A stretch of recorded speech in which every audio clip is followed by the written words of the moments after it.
Hello, everybody. Jason up, New Age Revolution Cave, having a wonderful discussion with Liam right now as he has gotten in the idea to move to Florida. That's right. My 12-year-old has been talking with his brother and mother, and they just confronted me with the idea of moving to Florida. So that's the newest topic in the New 80s Revolution household. So we shall have to look into that to see if it's even possible. But let's move on, right? Do you have anything to add? Why do you want to move to Florida? Because I'm tired of just looking outside. I'm tired of just looking outside and seeing pine trees instead of palm trees. And I rather have, instead of worms in the grass, I rather have lizards in the grass. Those are the two reasons you want to move to Florida. Not all. Palm trees and lizards. No, I just like. There's more fish. There's fishing. There's more theme parks. Just like Seabreeze. At Universal would be our Seabreeze. Right. Like. Yeah. Okay. So you have 12-year-old reasons. More fish and more theme parks. I'm sure there's worms in Florida too, by the way. Oh, great. Now I don't want to move there. All right. It's the show that we just created the other day, watching every single movie in my collection in alphabetical order, with a few exceptions. And I watched. So I'll tell you, and you all may say, what's the big deal? But my existence, my happiness, my hobbies, my joy, it has to be simple. I have to manufacture simple joy. And my attention span is not that great. So for the past several years, whenever I watch a movie, I watch it in 2 or 3 parts sometimes, stretched out sometimes weeks, which is just kills the effect of the movie. And that's for different reasons. I get tired, or, if the kids and I, the whole family and I are watching a movie and it's midnight and we're only halfway through and one of the kids falls asleep, we stop the movie. Maybe that's a Saturday night. We're not going to stay up and watch it on Sunday night, so we actually don't watch it again until next Friday. So we've done a lot of the Star Wars movies and the Marvel movies over the course of 2 or 3 weeks just to finish one movie, and it kills the movie. So when I'm doing this project, I am forcing myself to stay up and complete an entire movie in one night. And I was pushed to the brink the other night watching one of these movies, but I powered through and I finished it. And I get such a better impact, such a stronger impact from watching movies straight through. And I know that's everybody going, right? No kidding. But this is new for me. So it's taken the hobby to another level, with something so simple. But anyway, I told you we were watching them in alphabetical order. So I started with Steven Seagal's Above the Law. Fortunately or unfortunately, it's in a 3-pack, and I can't put it back and remind myself to watch Under Siege when I get to the U's. That's going to be too long from now and I'll forget. So the third movie that I watched in the watching all of my movies in alphabetical order was Steven Seagal's Under Siege. Now, I absolutely 100% liked this more than Above the Law. I would say way more than Above the Law. It's a great movie. It's a fun movie. And it's definitely a movie that I watched with my dad several times on Saturday nights, renting it from Blockbuster. You would think that at one point my dad would have a VHS collection. He never did. He never owned movies. It was always just rentals. But back then, what was a rental at Blockbuster? $2, I think. I think to rent a movie was $2. Anyway, Under Siege takes place on a ship. Steven Seagal is a ex-Navy SEAL who pretty much, makes up his own rules and is kind of hard to be controlled and gets into a little trouble. You hear the backstory that he got into trouble throughout the course of his SEAL career and basically got, punished by spending the last couple of years of his military career serving as the cook for a particular captain.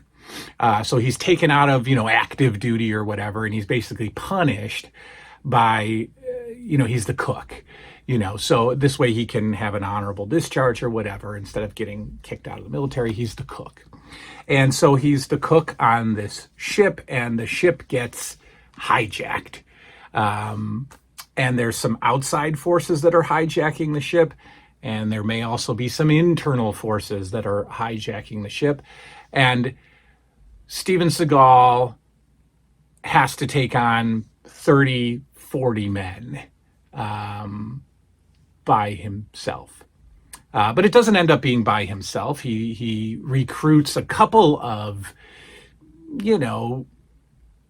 military forces that were already on the ship, all of varying capabilities, including including a alleged Playboy playmate who was brought into the ship as a surprise for the captain's birthday, which was all a ruse to hijack the ship. So Gary Busey is a big part of this movie, and it's fun watching him when he's normal.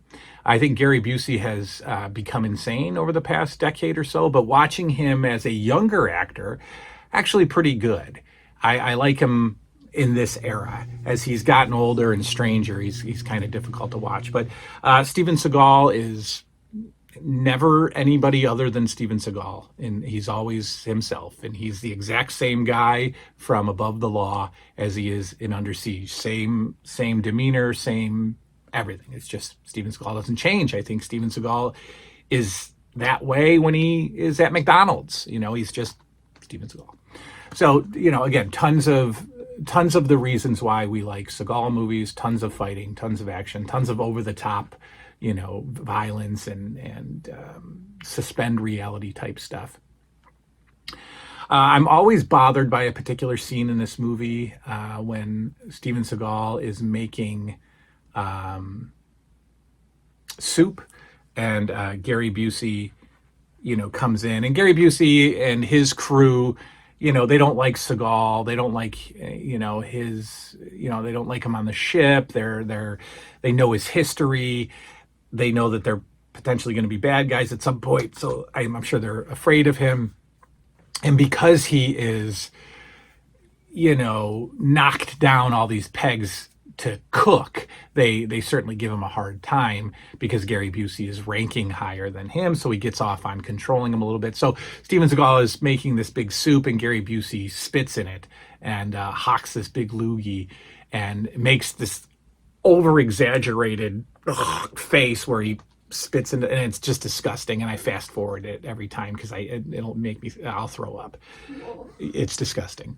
And then there's also a scene where Gary Busey, so the girl, the dancer, has not come out of the cake yet because she's not going to come out of the cake. She's just a decoy.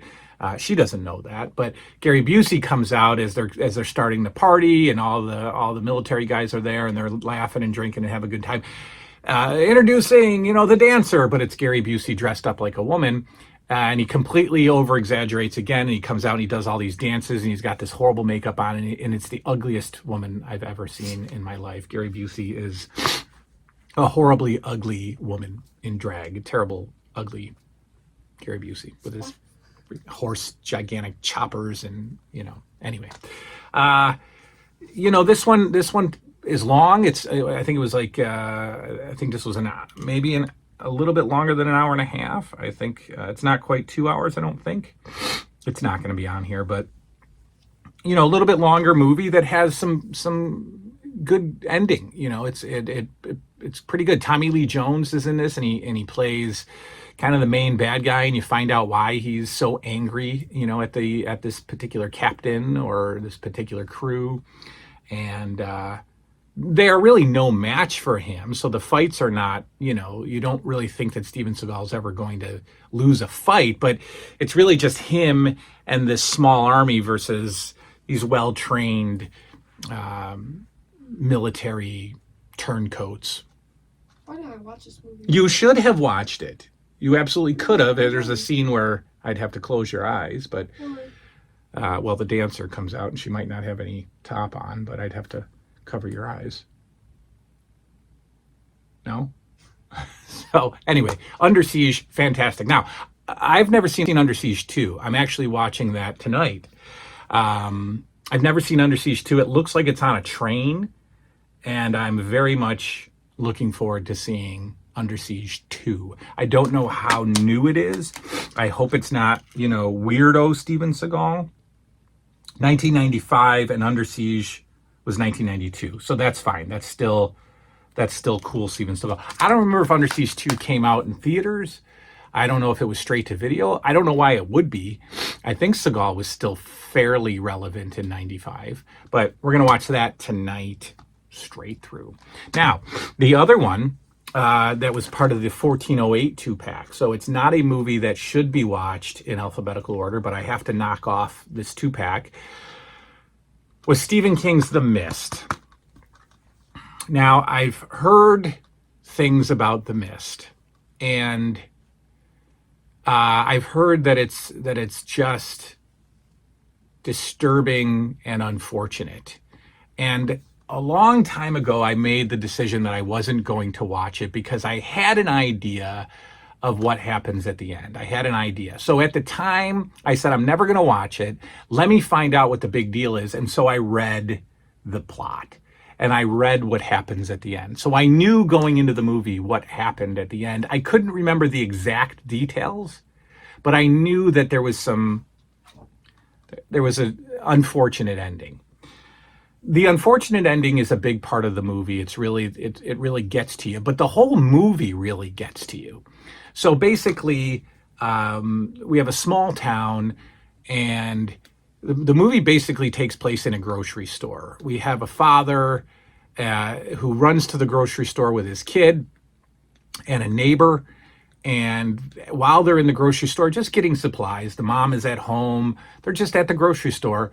There's this mist that shows up, a very dense fog that appears, and nobody really knows what it is and nobody's really afraid of it until somebody, a townsfolk, comes running through with a bloody nose, and he gets to the store and he's like, close the doors, it ate Charlie, it ate him. So now everybody's like, what are you talking about? What's going on? So there's probably 100 people or so, 50 people or so in this store, and they're all trapped in the store. And the mist is right up to the window. And as the movie goes on, you realize that there's things that are in this mist. And they're creature-like, and they're alien-like, and there's spiders, and there's, just over-the-top alien... I want to watch this movie. Alien-type creatures. And there's a few deaths, the alien creatures do get a couple of people. But what happens in this movie is that everybody starts to show, human nature. And in the face of trauma and crisis, everybody turns on each other. Everybody's opinions start getting louder. Everybody's beliefs start getting louder. The story eventually is divided by a very, end of days, faith-based preacher-style woman who at first everybody thinks is crazy and let's not listen to her. She's talking about the end of time. And then throughout the movie, she starts to develop her little congregation, and she's basically got half the store now thinking that, this is God's wrath, and they're blaming people, and they've all turned on each other. Neighbors are turning on each other. The employees are turning on each other. It's just awful. And the father is there with his son, trying to obviously protect the son. Now, the end comes...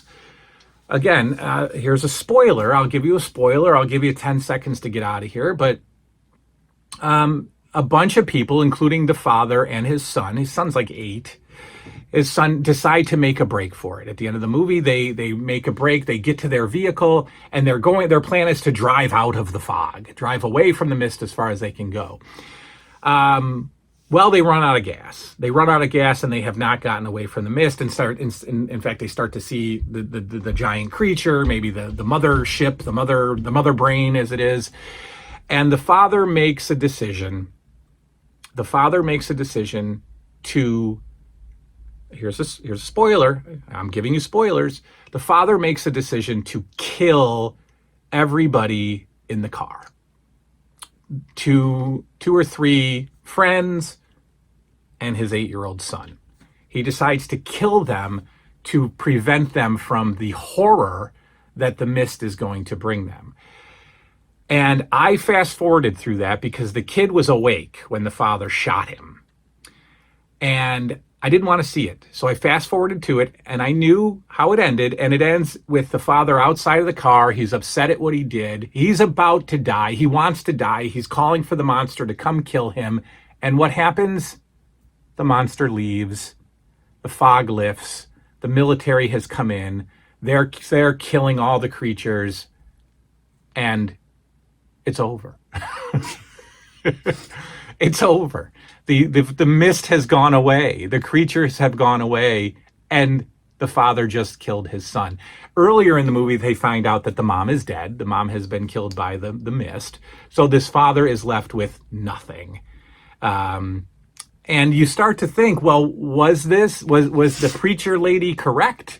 You know, was this an end of day? Was this some kind of a test? Was it some kind of a spiritual challenge? You know, and it didn't like keep me up all night, but I enjoyed the movie part. I didn't like the end. I think that, you know, imagine, you know, you kind of want to feel decent after movies, I think, for the most part. There's not a lot of movies that end this tragically without any kind of, you know, redemption or positive message or whatever. This one was just a bad. I mean, even Nightmare on Elm Street, you kill Freddy every movie, right? I mean, there's something to look forward to. This one, there's nothing. You kind of you might be able to figure out the fate of the father. You might be able to figure out what he's going to do, but there's just no happy ending there. And we've got the death of his kid, and I hated it. So I can assure you that The Mist is probably not a movie that I'll ever watch again. But I liked the movie part. I liked the middle of it. You know, yeah, you could watch it. I like people trapped in one location. I like disaster movies like that. So I like that they're all trying to survive in this store, and I like how we see everybody's human. You know, there's really a handful of people that we're going to be able to rely on, right? And the preacher lady has her people, and the father has a few of his people, and the neighbor, he decides real early on that he's going to gather up a bunch of people and they're just going to leave. You don't end up knowing what happens to him. You assume he's dead. There's a lady that runs away in the beginning. You see her at the end on the military truck, so somehow she survived. You know, so what's the message? But I like that part. I just hate the ending. You know, again, if he'd killed the kid in his sleep, that would have been a different story, but the kid's awake. You know, and I don't know what happened, so I fast forwarded it. I don't know if you see them, shoot them. I don't know, so I didn't want to watch that. So I could probably say right now I won't watch The Mist again, but I did it. I watched it because that's what I am vowing to do. And tonight is Under Siege 2. All right, that's all. We'll see you all next time. Good night. The mist is coming. It is coming. It is coming, son. And so I have made the decision. I cannot let you suffer through this mist any longer. I'm sorry. I love you. Goodbye.